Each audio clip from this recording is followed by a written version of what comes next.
Poursuivons avec l'actualité de la société civile. La Convention de la société civile ivoirienne, en collaboration avec 4 plateformes d'ONG de la sous-région ouest africaine, a mis en œuvre un atelier de formation ce jeudi 21 juillet à Abidjan. Une formation à l'endroit des femmes et des personnes en situation de handicap sous l'égide de l'organisation hollandaise Wood and Dad dénommée Benkadi. Ce projet de plaidoyer vise à mobiliser conjointement les membres de ces organisations en vue de contribuer à une société civile forte et à atténuer les effets du changement climatique sur les communautés vulnérables. Le point avec Eunice Bogo.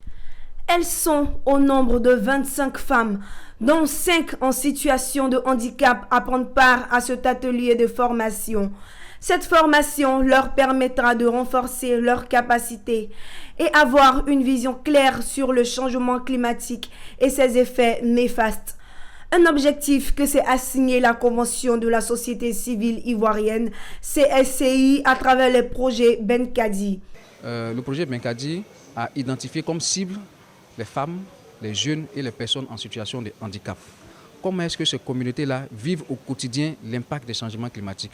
Et donc, pour prendre en compte ces besoins, pour prendre en compte les attentes, nous avons initié cet atelier de renforcement des capacités des organisations féminines.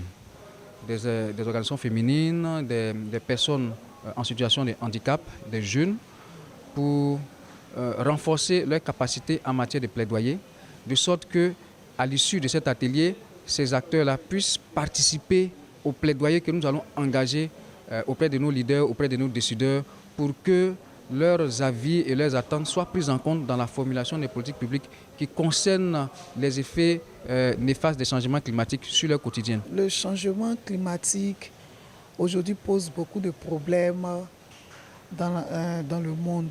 Nous avons de fortes pluies, de fortes chaleurs, on ne maîtrise plus l'agriculture, on ne maîtrise plus franchement le climat.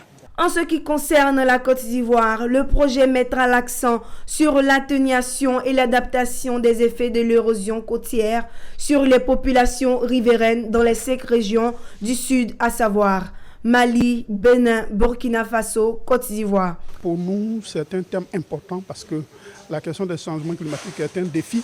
C'est le défi le plus important de mon point de vue de nos temps. Et il faut mobiliser tous les acteurs.